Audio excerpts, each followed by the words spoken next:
ایک نوجوان کا رشتہ ہوا، وہ رشتہ ہو گیا، رشتے کے کچھ دن بعد جب وہ دولہا بنانا تو دولہا بننے کے بعد جب وہ سسرال پہنچا تو اس کے چہرے پہ داڑھی تھی۔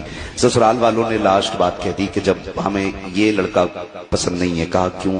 ہمیں وہی چاہیے جسے ہم دیکھ کے آئے تھے۔ باپ نے کہا وہی تو ہے نا جسے آپ نے اپنایا تھا۔ کہا یہ وہ نہیں ہے۔ کہا کیوں؟ کہا کہ اس کے چہرے پہ داڑھی نہیں تھی۔ کہا پہچانو بیٹا وہی ہے۔ کہا ہے تو وہی، لیکن ہمیں داڑھی والا لڑکا نہیں چاہیے، اس سے کہو یہ داڑھی منڈا دے ورنہ ہم بیٹی کا نکاح نہیں کریں گے۔ جب اتنی بات کہی نا تو لڑکا دیکھتا رہ گیا۔ اس نے کہا ابا جی یہ کیا کہہ رہے ہیں؟ کہا بیٹے یہ انکار کر رہے ہیں، اگر داڑھی رہے گی تو نکاح نہیں ہوگا۔ بچے نے کہا بات تیری کیا رائے ہے؟ کہا بیٹے میری عزت کا سوال ہے، داڑھی منڈا دے۔ بچے نے کہا ابا داڑھی منڈا دوں؟ داڑھی منڈا دوں؟ ابا یہ نہیں ہوگا۔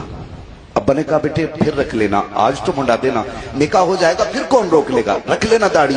بچے نے کہا یہ نہیں ہو سکتا۔ باپ کو غصہ آیا، اس نے کہا سن تجھے ایک کام کرنا پڑے گا، یا تو تجھے داڑھی منڈانی پڑے گی یا پھر مجھ سے رشتے توڑنے پڑیں گے۔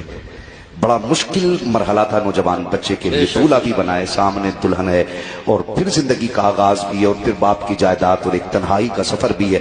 بچے نے کہا کچھ موقع دے۔ کہا سوچ لے، جائیداد چاہیے یا پھر میری اولاد یا میرے رشتے ختم کرنے۔